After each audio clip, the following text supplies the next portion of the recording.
ये है संस्कारशाला, ये है संस्कारशाला। इस कार्यक्रम के पुण्यार्चक हैं स्वर्गीय स्वरूप चंद जी जैन की स्मृति में विमलेश जैन, उषा जैन, नितिन जैन, मेघना जैन, नीतू गगन, आदित्य जैन, अनुष्का एवं समस्त मार्संस परिवार आगरा, श्री कुंदनमल सुशीला देवी छाबड़ा, पुत्र संजय कुमार, डिम्पल देवी, अजय कुमार, मनीषा देवी, सुनील कुमार, बीना देवी, पौत्र नमन जैन, मानव जैन, मेहुल जैन, तनिष जैन, पौत्री रितम जैन, ग्लोरी जैन, हनी जैन एवं समस्त छाबड़ा परिवार, महावीर फार्मेसी, इम्फाल, मणिपुर। जय जिनेन्द्र नमो अरिहन्ताणं, नमो सिद्धाणं, नमो आयर्याणं, नमो उवज्झायाणं, नमो लोये सवसाहूणं। पंच परमेष्ठी भगवान की जय हो। संस्कारशाला में हम जैन धर्म के जो बेसिक सिद्धांत हैं उनको समझ रहे हैं। नमोकार मंत्र से हमने प्रारंभ किया था।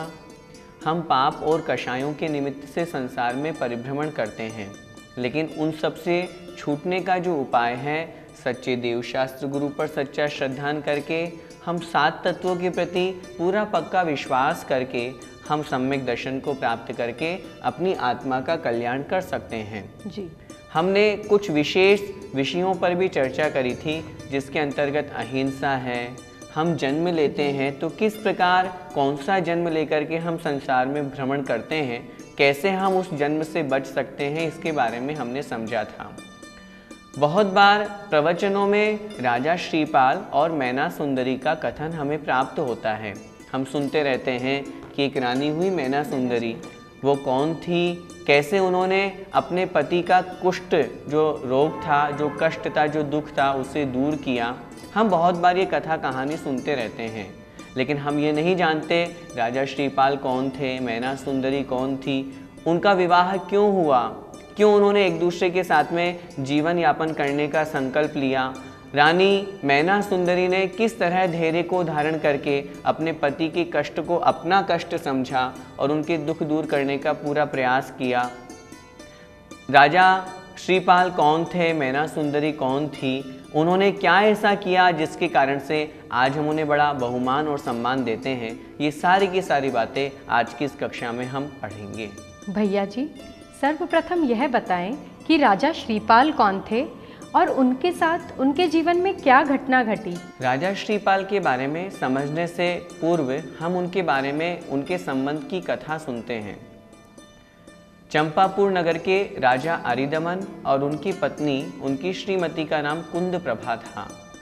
राजा अरिदमन और कुंद प्रभा बड़े धर्म प्रिय दोनों पति पत्नी थे। राजा बड़े न्याय प्रिय थे, बहुत अच्छी तरह से प्रजा का पालन करते थे।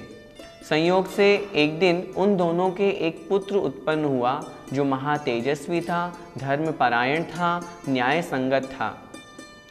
मुनि महाराज के समक्ष जब वे उस पुत्र को लेकर के पहुँचे तो मुनि महाराज के आशीर्वाद से उस पुत्र का नाम रखा गया श्रीपाल। वे राजकुमार श्रीपाल बचपन में ही सभी विद्याओं में पारंगत हो गए, चाहे वह धनुष विद्या हो, चाहे अंक की विद्या हो, चाहे शास्त्रों की विद्या हो, चाहे राज्य संचालन करने की विद्या हो, सभी विद्याओं में वे निपुण थे। धीरे धीरे यौवनावस्था को प्राप्त हुए और राजा ने उन्हें राजकुमार पद पर, युवराज पद पर आसीन कर दिया।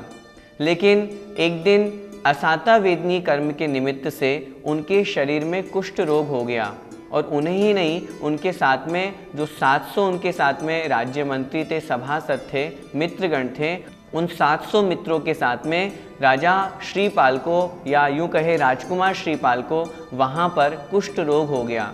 और ऐसा कुष्ठ रोग जिससे उनके शरीर में जगह जगह से खून और पीप बहने लगा, जिन्हें देख करके लोग बड़ी घृणा करने लगे। प्रजा के जनों को बड़ी चिंता तो हुई कि अरे इतना अच्छा राजा है, अब हमें कैसे मिलेगा। लेकिन चूंकि कुष्ठ रोग है, अब वो उस रोग के कारण से इतनी दुर्गंध उस रोग के कारण से निकलती है कि कोई भी उनके पास में बैठना स्वीकार नहीं करता।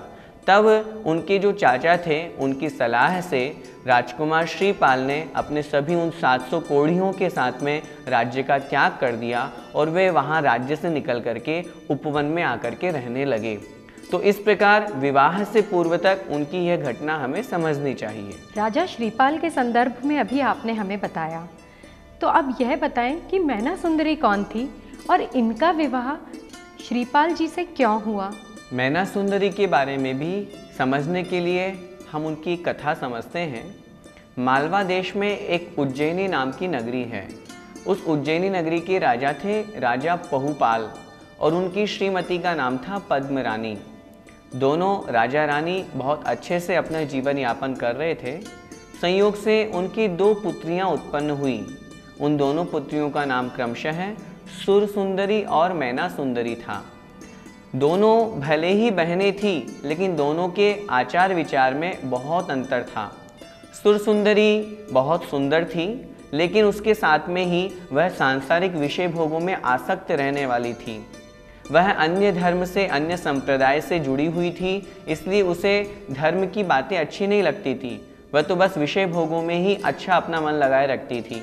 मैना सुंदरी थी तो उसी की बहन, लेकिन पूर्व जन्म के धर्म के प्रभाव से उसके जो परिणाम थे वो बहुत अच्छे थे। रूपवती सुंदरी तो वो भी बहुत थी, लेकिन वो विषय भोगों में आसक्त नहीं होकर के धर्म के प्रति अनुरक्त रहती थी। एक दिन राजा पहुपाल ने अपनी दोनों पुत्रियों को बुलाया और बुलाकर के कहा, बताओ बेटियों, तुम किसके भाग्य का खाती हो। चूँकि सुर सुंदरी को विषय का ज्ञान नहीं था, वो धर्म को नहीं समझती थी, तो उसने तो कहा, पिताजी हम तो आपके द्वारा दिए हुए आपके ही भाग्य का खाते हैं। आप जैसा हमें जानते हैं, जैसा पढ़ाते हैं, जैसा लिखाते हैं, सब आपके ही निमित्त से हम इतने बड़े हुए हैं। हम तो आपके द्वारा आपके भाग्य का ही खाते हैं। राजा पहुपाल अपनी प्रशंसा सुन करके बड़ा हर्षोल्लासित हुआ, बड़ा प्रसन्न हुआ, खुश हुआ। तब राजा पहुपाल ने सुर सुंदरी का विवाह तो बहुत अच्छे सुंदर घराने में राजकुमार के साथ में कर दिया, जिसे वो चाहती थी। जब मैना सुंदरी से पूछा तो मैना सुंदरी ने पुनः वही उत्तर दिया, पिताजी मेरे भाग्य में जो है मैं उसी के साथ में विवाह करूंगी। बार बार भाग्य की बातें और कर्म की बातें सुन करके राजा पहुपाल को बड़ा क्रोध आया और क्रोधावेश में आकर के उन्होंने मंत्रियों को आज्ञा दी, जाओ और देखो इस प्रजा में, इस राज्य में जो सबसे बुरा व्यक्ति है, जिसके साथ में बहुत तरह के रोग हो रखे हों, जो दीनहीन गरीब हो, उसे पकड़ करके लाओ। मैं देखता हूँ यह जो अपने कर्म के बारे में कह रही है कि मेरे जो कर्म होंगे वह मुझे फल प्राप्त होगा, मैं इसके कर्म बनाऊंगा और मैं इसका विवाह उसके साथ कर दूंगा। मंत्रीगण गए और जो हम पिछले जो राजा श्रीपाल के बारे में हम जो पढ़ चुके हैं, जो वो उपवन में आकर के ठहर गए थे, सब मंत्रियों ने उन्हीं राजा श्रीपाल को पकड़ करके राजा के समक्ष प्रस्तुत कर दिया और रानी मैना सुंदरी के साथ में, राजकुमारी मैना सुंदरी के साथ में उनका विवाह कर दिया। ऐसी स्थिति में जब रानी से पूछा गया, अर्थात मैना सुंदरी से कहा गया, अब तो तुम्हें कुष्ठ रोगी, जिनको कुष्ठ रोग हो रखा है, ऐसे पति मिले हैं, तुम क्या कहना चाहती हो। तब भी साम्य भाव, समता भाव धारण करके मैना सुंदरी ने यही कहा, मेरे भाग्य में यही थे, मेरे कर्म में यही लिखा हुआ था, इसलिए मुझे ऐसे ही पति मिले, मुझे ये पति स्वीकार हैं। तो इस प्रकार मैना सुंदरी का श्रीपाल जी के साथ में विवाह हुआ।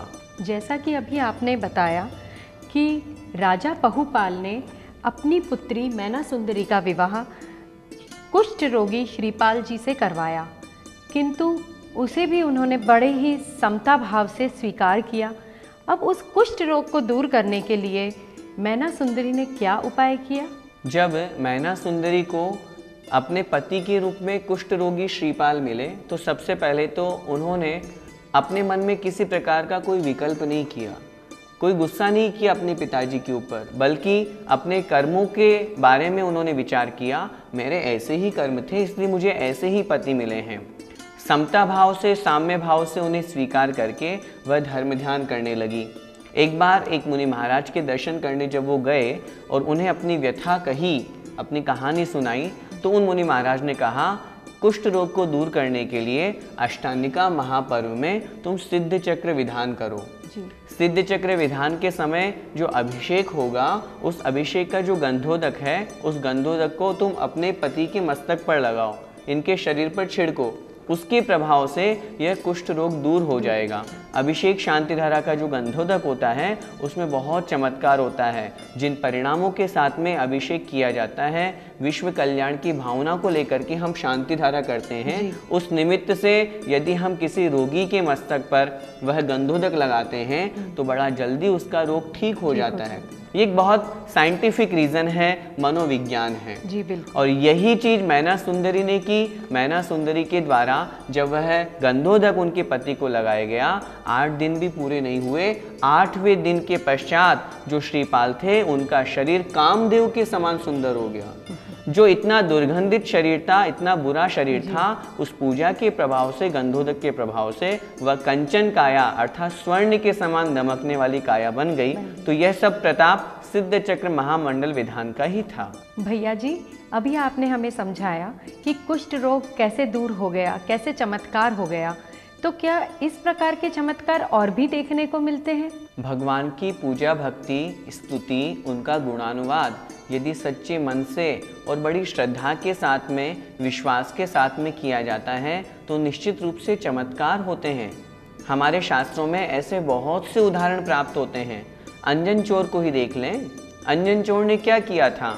उसने तो नमोकार मंत्र भी नहीं बोला था और भगवान के प्रति, उस नमोकार मंत्र के प्रति इतना दृढ़ श्रद्धान हुआ, चारों रस्सियां काटी और उसे आकाशगामिनी विद्या सिद्ध हो गई। मानतुंग स्वामी महाराज, उनको राजा ने द्वेषवशात जेल में बंद तो कर दिया, लेकिन जब भगवान आदिनाथ की उन्होंने स्तुति करी, भक्तामृत स्तोत्र उन्होंने रचना करी, वे 48 तालों से बाहर निकल कर के आ गए। लोगों ने उनकी जय जयकार करी। आवश्यकता है हमारे अंदर श्रद्धा, विश्वास उत्पन्न करने की। आज भी जिन धर्म में भगवान की पूजा, भक्ति में चमत्कार है, और शास्त्रों में तो इतना लिखा है, जो भगवान की पूजा, जो स्तुति हमें मोक्ष सुख दे सकती है, तो क्या वे सांसारिक सुख सुविधाएं नहीं देंगी? क्या वे हमारा इतना सा कष्ट दूर नहीं करेंगी? निश्चित रूप से करेंगी। बस हमारे अंदर दृढ़ श्रद्धा और विश्वास होना चाहिए। मैना सुंदरी के अंदर, अंजन चोर के अंदर, मानतुंग स्वामी महाराज के अंदर जितना दृढ़ विश्वास था, श्रद्धान था धर्म के प्रति, यदि उतना ही विश्वास हमारे अंदर होता है तो निश्चित रूप से हमें आज भी चमत्कार देखने को मिलते हैं। हमने सुना है कि भगवान तो वीतरागी होते हैं, फिर वह हमारा कष्ट कैसे दूर कर सकते हैं? आपका प्रश्न बिल्कुल उचित है। भगवान तो वीतरागी होते हैं, उन्हें तो किसी से राग द्वेष होता नहीं है, तो जब राग नहीं तो वे किसी का कष्ट दूर कैसे करेंगे? लेकिन हमें इस बात को समझना चाहिए कि भगवान जिनेंद्र देव की भक्ति करने से, वीतरागी भगवान की भक्ति करने से हमारे जो असाता रूप कर्म होते हैं, असाता का मतलब जो दुख देने वाले कर्म होते हैं, वे साता में परिवर्तित हो जाते हैं। भगवान की भक्ति करने से 3 काम होते हैं। ध्यान से समझिएगा। हम भगवान की भक्ति करते हैं, स्तुति करते हैं, व्यर्थ में नहीं करते। सरागी देवी देवताओं की पूजा अर्चना से ये कष्ट दूर होने वाले नहीं हैं। हम सोचें कि नहीं, देवी देवता की पूजा कर लो, उनकी आराधना कर लो, उनको चोला चढ़ा दो, उनकी भक्ति कर लो, उससे कष्ट दूर नहीं होंगे, क्योंकि वे स्वयं रागी द्वेषी हैं, वे स्वयं दुखी हैं, हमें क्या सुखी करेंगे। लेकिन वीतरागी भगवान की स्तुति पूजा करने से 3 कार्य होते हैं। असाता वेदनीय साता वेदनीय में परिवर्तित हो जाती है, अर्थात जो हमें दुख मिल रहा था वह दुख सुख में परिवर्तित हो जाता है। दूसरा कार्य होता है, जो हमारा पाप कर्म था, जो उसका अनुभाग अर्थात फल देने की जो शक्ति थी, वो मंद पड़ जाती अर्थात कम हो जाती है। जो हमारा पाप कर्म किसी व्यक्ति को एक्सीडेंट में मृत्यु तक पहुंचाने वाला था, भगवान की पूजा, भक्ति, स्तुति करने से वह पाप कर्म मंद होकर के उदय में आएगा और वो से थोड़ा सा कोई जानवर काट खाएगा या कुछ चीज़ चुभ जाएगी या कोई फीवर आदि आकर के वो पाप कर्म उदय में आकर के झड़ जाएगा। दुनिया का ऐसा कोई काम नहीं है जो भगवान की भक्ति से न बन सकता हो। मैंने अभी फिर आपको कह रहा हूँ, मैंने अभी आपको कहा, फिर आपको निवेदन कर रहा हूँ, जो भगवान की भक्ति हमें मोक्ष दे सकती है तो वे हमारे छोटे मोटे कष्ट तो ऐसे ही दूर कर देंगी। और ये देवी देवता स्वयं आकर के हम साधर्मियों की रक्षा करते हैं। मानतुंग स्वामी ने आराधना करी आदिनाथ भगवान की, लेकिन उनको बचाने के लिए, उनकी रक्षा करने के लिए चक्रेश्वरी देवी आई।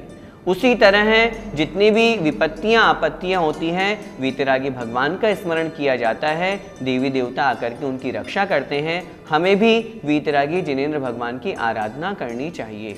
भैया जी, आज जो आपने हमें पढ़ाया कि मैना सुंदरी का जीवन कैसा था, तो हमें उनके जीवन से क्या शिक्षा ग्रहण करनी चाहिए? सबसे पहले तो हम जैसा मैना सुंदरी ने किया वैसा करें। कर्म सिद्धांत के ऊपर पूरा पक्का विश्वास करें। जी। उन्होंने स्वीकार किया कि मैंने ऐसा कर्म किया था, इसलिए आज मुझे ऐसा फल मिल रहा है। जे कर्म पूरब किए खोटे, सहे क्यों नहीं जियरा। हमने पूर्व में जो कर्म किए हैं उनका फल हमें ही तो भुगतना पड़ेगा, कोई पड़ोसी थोड़ी ना भुगतेगा। बिल्कुल। इसलिए सबसे पहले हमें अपने कर्म सिद्धांत पर विश्वास करें। दूसरी बात, नकारात्मक सोच से बचें। जी। जैसे मैना सुंदरी को श्रीपाल कुष्ठ रोगी मिले, पति के रूप में मिले, तो भी उन्होंने स्वीकार किया। मन में ऐसा विचार नहीं आया कि पिताजी ने ऐसा क्यों किया मेरे साथ में। कर्म के ऊपर विश्वास था। तीसरी बात, अभाव में भी सद्भाव के बारे में विचार करें। जो नहीं है उसके बारे में मत सोचो, जो है उसे स्वीकार करो और आनंद के साथ में जीवन जिए। और जैसे मैना सुंदरी ने धैर्य को धारण करके भगवान जिनेंद्र देव की भक्ति पूजन की, उसके प्रभाव से पति का कुष्ठ रोग दूर हुआ। कालांतर में बाद में मैना सुंदरी स्वयं आरिका पद से सुशोभित हुई और मरकर के मरण को प्राप्त होकर के 16वें स्वर्ग में देव पद को प्राप्त हुई। श्रीपाल जी मुनि पर्याय को प्राप्त हुए और तपश्चर्या करके मोक्ष पद उन्होंने प्राप्त किया। तो इस प्रकार हमें उनके जीवन से यही सीखना है, कर्म सिद्धांत पर विश्वास रख करके जैसे हमने कर्म किए हैं उनका हमें फल भुगतना है। अब अभी हम वर्तमान में ऐसे कर्म ना करें जो हमें आगामी काल में दुख दें। हम अच्छे कर्म करें, अच्छे विचार करें, भगवान की खूब पूजा भक्ति स्तुति करें, जिससे हमें कभी भी कोई कष्ट ना आए और हम बड़े सुखपूर्वक धर्म कर सकें। इसी मंगलमय भावना के साथ जय जिनेंद्र। इस कार्यक्रम के पुण्यार्चक थे स्वर्गीय स्वरूप चंद जी जैन की स्मृति में विमलेश जैन, उषा जैन, नितिन जैन, मेघना जैन, नीतू गगन, आदित्य जैन, अनुष्का एवं समस्त मार्संस परिवार आगरा। श्री कुंदनमल सुशीला देवी छाबड़ा, पुत्र संजय कुमार, डिम्पल देवी, अजय कुमार, मनीषा देवी, सुनील कुमार, बीना देवी, पौत्र नमन जैन, मानव जैन, मेहुल जैन, तनिष जैन, पौत्री रितम जैन, ग्लोरी जैन, हनी जैन एवं समस्त छाबड़ा परिवार, महावीर फार्मेसी, इम्फाल, मणिपुर। ये है संस्कार शाला, ये है संस्कार शाला।